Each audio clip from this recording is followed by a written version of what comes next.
Pretty cool weekend for the Mariners, and obviously Cal Raleigh right in the center of all of it. Brock, who else gets more access to Cal than our Mariner Insider, Shannon Drayer? Shannon, what's going on? Well, good morning. That was pretty cool yesterday. I'm almost curious as to some of the teammates' reactions to Cal. We heard a little of Logan after the game, but you're in and around that clubhouse and around these guys so much. What are his teammates saying about Cal? You know, it's something that is, he has a tough job. He has a tough time putting it all into perspective, as do his teammates. They just shake their head. You know, it's pretty heady stuff. It's one thing to look at the numbers and look at where he is in the season, but when you're thinking of the entire history of baseball, when you're seeing the names that he passes, and by the way, you're on the top step of that dugout or you're on the rail of that dugout and you actually see it, it's something that really nobody has. They've completely failed to put it into words, which is understandable. They are all just, I think, in awe of what he has done, and there's a lot of respect. And you often, with the pitchers, you definitely see that, and you know the impact that he has had on them, and others, they just kind of smile and shake their head. It's something that is just really tough to fathom. It's more of an experience, I think, to be around it, and everybody obviously is enjoying it. We've talked about the torpedo bats. We talked about the conversations with Justin Turner. We talked about the adjustments he's made, especially power-wise on the right-hand side. Are people finally starting to talk about the Cal Raleigh Show every week being the fuel behind this historic run? I hope not. I'm just trying to stay out of the way. I don't want to mess anything up. It's like, whatever time you want to do this, we're fine. What do you want to talk about? How are we going to do this? It's just, let me stay out of the way. And, kind of along those lines, and I think that this is really interesting, and it played into what we saw yesterday. We taped last week's. They run on a Thursday. We often tape them on a Tuesday because his schedule is so tough to work around. And if it is a first day of a series, there are extra meetings. He doesn't want to do them on a last day of a series because usually that's a day game, and it's a scramble on last days of a series, and the show's on Thursday. So it usually ends up on a Tuesday. And in Philadelphia, that followed Logan Gilbert's outing. And I was there at the assigned time, and that interview was probably about 30 to 35 minutes late. And I was just going to sit there and watch why. And he was out on the warning track in left field talking with Logan Gilbert that entire time. And Logan was sitting on the ground and Cal was standing up. And I've seen this conversation many times with other pitchers after starts. And Cal will search them out, and it won't be in the clubhouse and it won't be in the dugout. It's usually out in the outfield somewhere. And if you watch him enough and you're around him enough, you know when he's talking emphatically about something. He talks with his hands quite a bit. He shifts his weight from one foot to the other. When he gets passionate about it, his whole body gets into the conversation. And you saw that at times. And Cal has been so good about just, expressing confidence in Logan and trying to, while he can't always put into words what he's doing, he has no problem talking about the pitchers and talking about how hard it is coming back from where they were, from the injuries, and that it doesn't just happen. The support is huge. But, you took a look at this conversation, and those two have been together since 2018. There's so much trust. And you really wondered, what exactly he was talking about and what impact that had. And that's all part of his job. And, I'm sure that had some impact yesterday. But you wake up this morning, you see he is now tied with Aaron Judge in FanGraphs WAR at 7.3. And I'm thinking that whole time, was Aaron Judge out on the warning track for 35 minutes last week talking with a teammate? And that wasn't the only conversation. And when Cal is sitting at the podium talking to the media last night, you can't miss the gigantic bruise on the left knuckle. Does Aaron Judge have those? Does he come off of the field just absolutely drenched in sweat after a 90-degree day and catching 9 innings? You're hoping that when it comes down, and this is not to belittle at all what Aaron Judge has done to the plate, at the plate this season, but it's about valuing the entire performance, and not all positions are equal. and what Cal has done for this team, yeah, it's one thing to look and see, okay, he's now got all time next to his name because of what he, completed last night. But what he does on a day in and day out basis, you really hope that gets across even more. And I think it is starting to, judging from some of the conversations we had on that last road trip back east.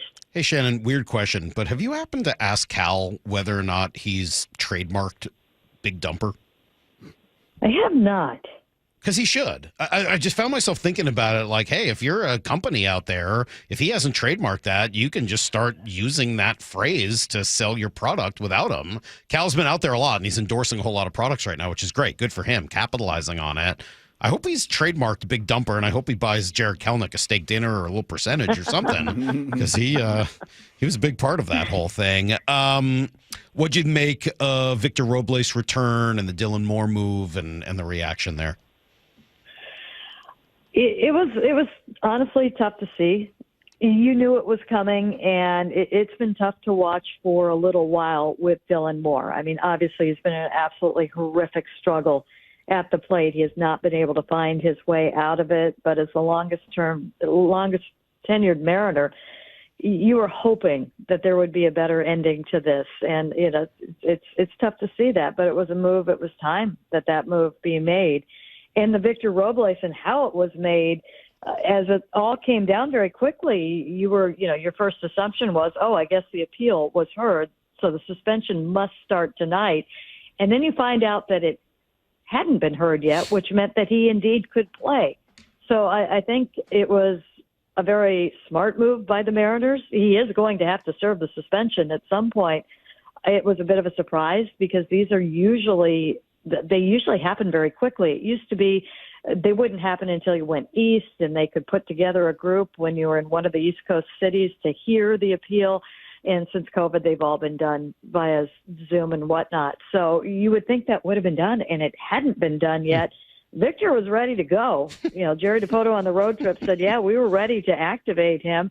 2 lefties coming up this weekend. Are they going to hurriedly, get that group together and do it on Sunday if he plays on Saturday? Probably not.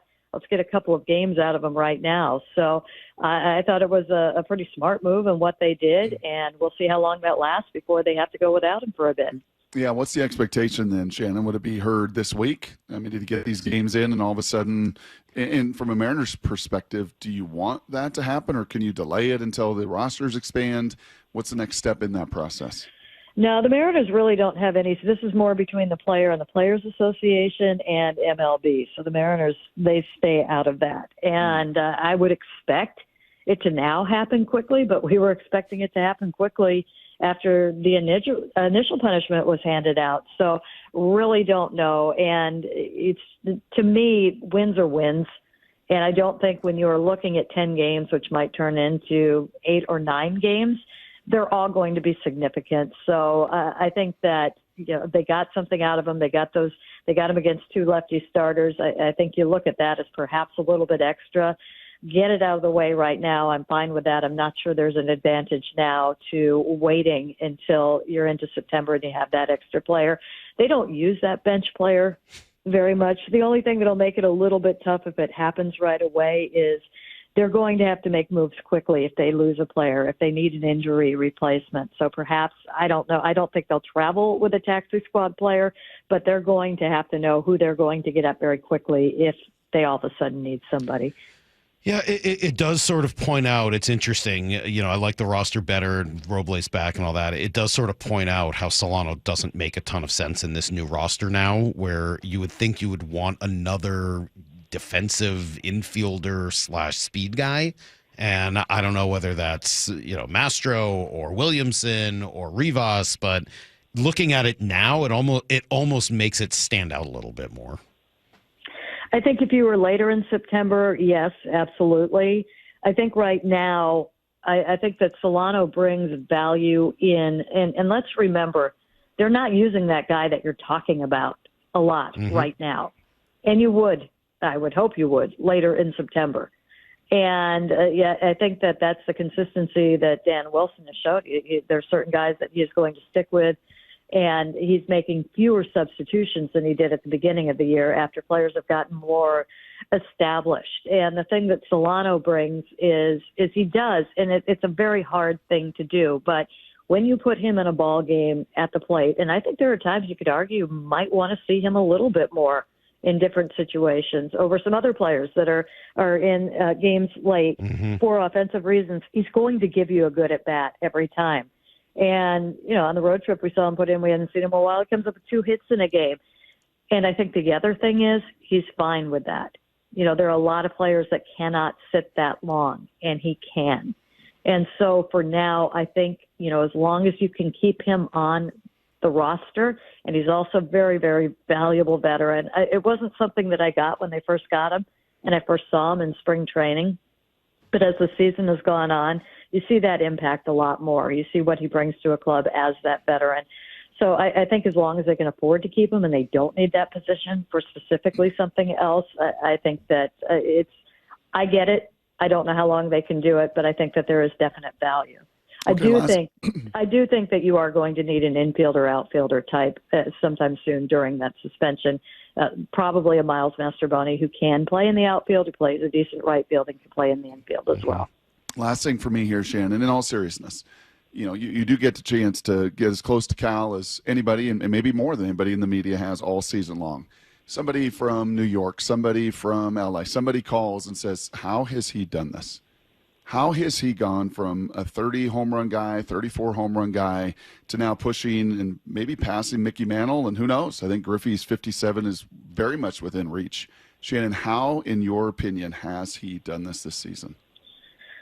I don't think it's about this season. I think it's about his entire professional career. I think it's the way that he has gone about his work all along. And we knew he could hit home runs, so that he would hit more home runs this year probably shouldn't be as much of a surprise as it has been. The fact that it is historic and that is, now all-time home run leader for catcher, okay, that's a little bit different. But we know that he's a worker. We know that he takes on everything that he possibly can. We know that he wants to play every day, and it's that determination that has propelled him forward. It hasn't been, I want to hit this number, or I've got this record in my sights. It's how can I get better?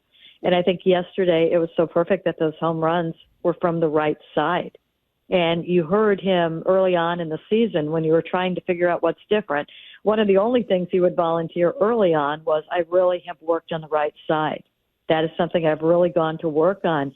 He is hitting from the right side right now, 282 with a 1030 OPS. Do you know what he was doing last year from the right side? Not that. He's hitting 181 with a 696 OPS.